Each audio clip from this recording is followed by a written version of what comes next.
Hello and welcome back to my second episode of my Let's Play series, Kerbal Space Program. Today we'll be adding a second module to the space station currently in a 600 kilometer orbit. It is a habitat module. Here I am loading up the VAB before deciding to show you what we have in orbit already. So the plan is to keep adding large modules to the space station until it is a floating city. That's what I want. So first I was thinking of doing like a plus shape pattern. Now I'm thinking of trying the very hard dock of docking 4 ports simultaneously on the corners. So I will give that a shot, but that will be in another episode. Today, we're going to be adding a fuel depot to the side of this thing. We need fuel. Ultimately, I want to be able to send ships here to gas up before heading elsewhere in the Kerbal system. So, here's the station. There is your escape platform on top, which is a small one. I will be adding a larger one as its own module that has enough escape pods for everybody on the station, including maybe a space plane or two that's docked up permanently that can hold a large amount. That would be kind of cool. Have like a 8 Kerbal or 9 Kerbal space plane docked up permanently. So what we're going to do to add this next module is load up the previous part file, the one that I welded, which if you haven't watched the previous episode, the 3 mods we're using are the weld mod by UbioZur, or I don't know if I'm pronouncing that correctly. So I'm going to take this one apart and leave just the base of it, the bottom part. So they all are like, I don't know, puzzle pieces that come together. So I didn't record the building of it because my last video went really long. So here's the final thing. I put an orange tank because it looks cool. This is all pretty much aesthetic. It's going to be welded down to one part, so I figure the more you use, little tiny things, the cooler it looks. I didn't feel like repositioning that, so loading it up into the weld mod, turning it into a single part, and in a second I'll have that pulled up. And here we go. Next I'm going to add the docking ports. I'm going to name it and add docking ports. Kind of went overboard with the shielded docking ports, I feel like, in retrospect. But it's cool. You can pull any kind of vessel up and from any attitude dock up with one of them. I feel like I got a little laggy there. Just getting these lights set up. I want to make sure you can see the thing. The distances weren't exact. I don't know if you can notice on the top girders, which again are there just for aesthetics. Here we go for the standard 2-port docking port setup. So everything's aligned properly without having to sit there and undock, back up, redock. Which might have actually been easier since I'm getting really weird effects with the 2 docking ports. Although this one seemed to work just fine. So put my standard launcher from the other one, added a couple solid rocket boosters, and checked the staging. Because I had tested this thing and flew it a couple times, I needed to add more struts. It solves everything. But I noticed that the first set of tanks were dropping before the SRBs were done firing, and since you can't shut those off, I staged it so those SRBs would just immediately fall off before the rocket even went off. You'll see that here in a second. There they go. Just ditching them because otherwise they're stuck with all that dead weight and ends up slowing me down. This thing is full of tons of fuel. That upper stage, that's the one part, it's a giant fuel tank, an RCS tank. So it's got plenty of fuel, but plenty of weight. So as you see, there's the first tanks. The SRBs are still firing, and they're coming off now. If you look at the speed, I'm actually slowing down and then speeding up again. Yeah, really don't know what else to say. At this point, we're watching it go, watching me forget the stage immediately. Oh yeah, I'm not flying with mechjeb on this one. I don't know if you noticed, I flew the last one with mechjeb. This one was a little sensitive. I kind of had to watch it, and fortunately I had time this time to fly it. So I don't know if you can see that talking port in the top right. It's jiggling around doing some crazy stuff. I think it has to do with the mass of that one part that it's attached to. It's got a lot of mass. I'm hoping this weld plugin works out. I really do want to build something very large with not a lot of parts because it looks cool. Yeah, there's so much weight and so much fuel. I actually added 4 engines, LVTs, the non-vectoring ones, just so I can get some extra thrust once I get down to that last rocket engine, the mainsail. But I did set them up in a way where I could jettison them suborbitally and let them re-enter the atmosphere. I definitely don't want a Kessler syndrome situation going on with such a large space station, if you know what I mean. So here we go. This is probably the 3rd time I'd gotten to this point. Had all kinds of crazy wobbling stuff blowing up. I ended up adding struts to the actual engines. I was really trying not to put extra struts on that main part because even when things jettison that it's connected to, I feel like it leaves a part there. I'm not sure exactly, but I'm pretty sure it does.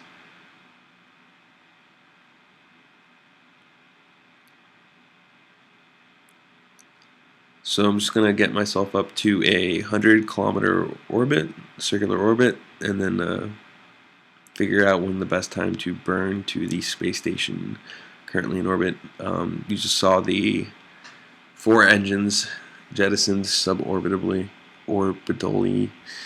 Oh, I can't talk today, or ever probably.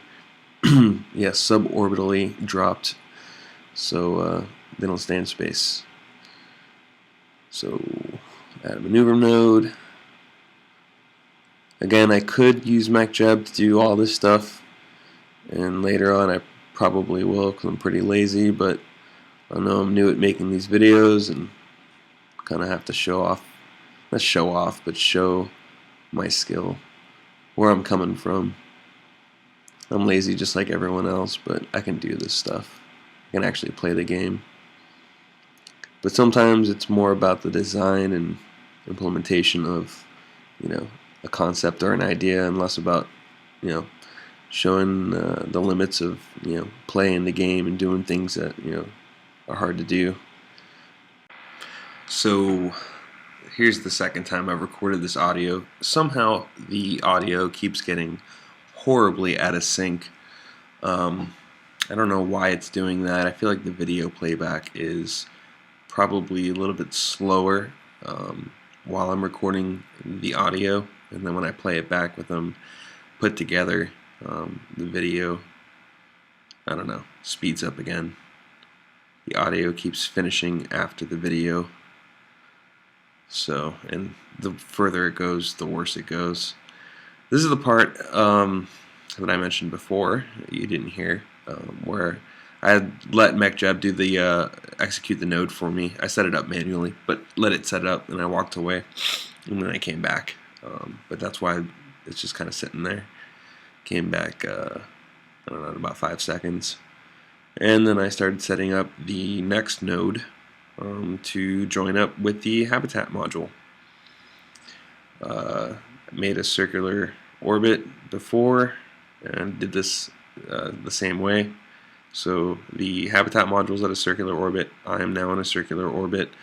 I'm just going to add a node that takes me to the higher altitude, and then figure out when is the best time to burn. In this situation, it was more than a whole orbit around the planet, so I just kind of time accelerated, got out, and was able to set it up right where I was a full revolution later.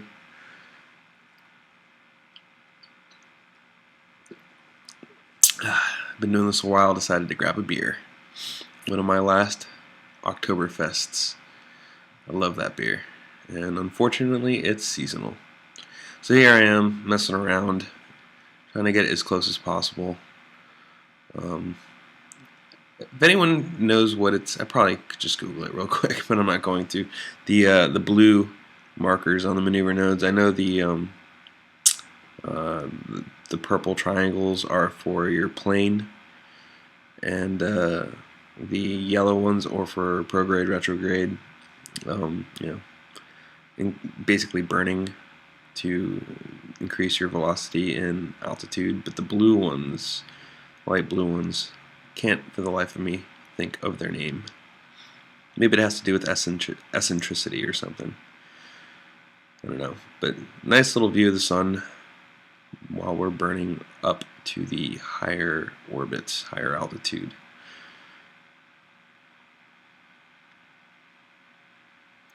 Gonna have to switch these to a space station icon as soon as I dock up, which I won't do in this episode because I already know I forgot. Right there, by the way, if you're wondering what happened, I was messing around with something, hit the shift key, and didn't realize it. So I'm just going to point my retrograde vector away from the station, which obviously is pointing my prograde vector towards the station. Since I do want to slow my relative velocity to the station, I'm not going to burn towards it right now. I'm only going to be burning in a way that brings me closer to it, but also slows me down in relation to it, which incidentally is speeding me up in the orbit around the planet. In relation to planet Kerbal, I'm actually going faster, but to the station, which is currently going faster than I am, I'm slowing down. Hopefully slowing down right next to it.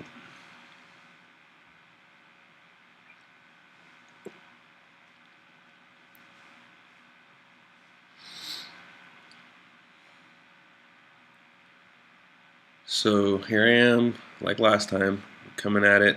It's getting closer.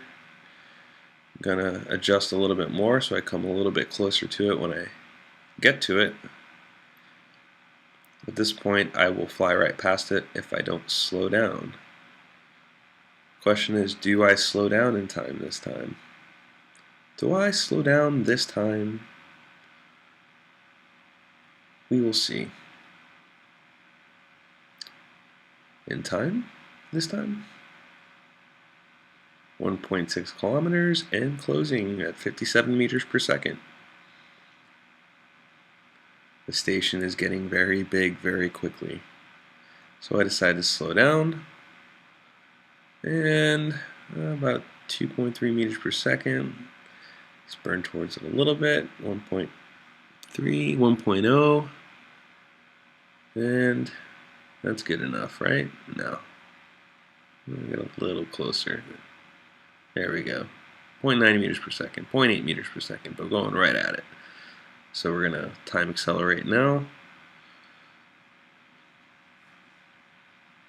And hopefully be right on top of this thing.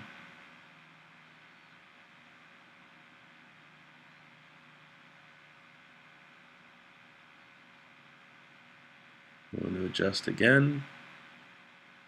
Or not. No, not this time. 50 meters almost. There you go. And we're pretty much right next to it, so let's just stop relative to the station. 1.1 meters per second difference. Which direction? Who knows? But we're going to orient the same way as the station, as the module. It's not a station yet. Going to point to the north, and we're going to open up our docking ports and prepare to dock with the double dock. So I'm going to switch to the habitat module. I'm going to face it away from the fuel depot. I was thinking the entrance to the center module is facing this way. It is behind. I don't know, it just seems logical. Safer maybe.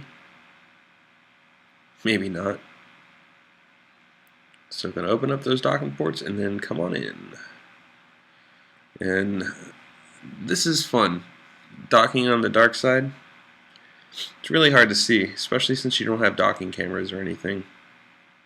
And I don't feel like loading a mod just for that one function. I am seriously considering maybe adding the methane mod, so I can have some fueling operations, maybe a moon minimus fueling operation. Also planning on setting up another series of stations, or a large station series of modules out by Minimus, with the plans to use the free Delta V I would get from sending a ship out there and fueling it up and then launching from out there. Maybe doing a gravity assist to get out of the Kerbal system. So coming in too far to one side, and I get a dock, just not with the one that I wanted. And it docks before I could even back away from it. So you gotta fix this. Gonna undock, shift backwards, and move to the other side. And hopefully not go too far. That looks good, so bring it down and bring it in. Bring it down, and then bring it in. And we just did that all over again on the other side. This time we're not going to let it dock, just back away. Back away. No, it's pulling us in. Back away and shift this time. Here we go, and I'll go forward. Go forward. Point it back at the correct docking port. Come on. Oh no, we're real low on it. We got to bring it up. And oh, here we go. Looks good. Looks level. Let's get to the light side here so we can see a little more clearly. And why don't we do an EVA? Bring out Ed. Come on, Ed. Let's pretend to walk on the floor of the space station, even though we all know that you're floating and using an EVA pack. The walkway looks cool. Mind the gap. That's 4 feet below you. Possibly more. And let's check these docks. Okay, set as target. What is going on here? I wasn't aware I can set a target as a Kerbal. Yeah, that doesn't seem right. What about the other side? Yep, set as target, set as target. Okay, what's going on here? Let's just check out the fuel depot. We know we're somewhat docked. They are staying together, not floating away, so something's holding something. Let's put him away and switch back to the station. Look at that view, by the way. I stopped here to admire it. Looks pretty cool from the inside here. So we're going to load up, get inside, and let's check over here. Okay, control from here, control from here. That's not good. That side is not docked, but the other side must be docked, and in fact it is. So I have a sneaking suspicion if I undock here, the other side's going to dock. Yep, it's exactly what happens. So let's undock this one and switch back to the fuel depot and back away from it. Let's back. Oh no, didn't put SAS on. Let's reorient ourselves. Back away and get far enough away that the docking ports will reset and remagnetize. This looks about far enough, so slowly stop. No point in rushing it because the further away, the more of a chance it reset. And we're going to move back towards it very slowly, with the hopes that it docks instantly and doesn't shake around and have one dock before the other one. I want them both to latch on at the same time. So I'm not really changing the view around because it's really hard to get a good view, and I thought this looked pretty cool. So getting in there, it's shook up, but it looks good. Let's check the docks. That says undock, and come on, that says undock too. Okay, so we're docked. Very good. So that is the new space station. I'm going to shut down these engines just in case. So it's officially a space station. We need a name. We need fuel. So there we go. There we have it, guys. The second module, officially making this a space station. This will be a floating city when I'm done with it. Many more modules to come. Many, many more. So hope you guys enjoyed. Like and subscribe if you want to see more. And later days.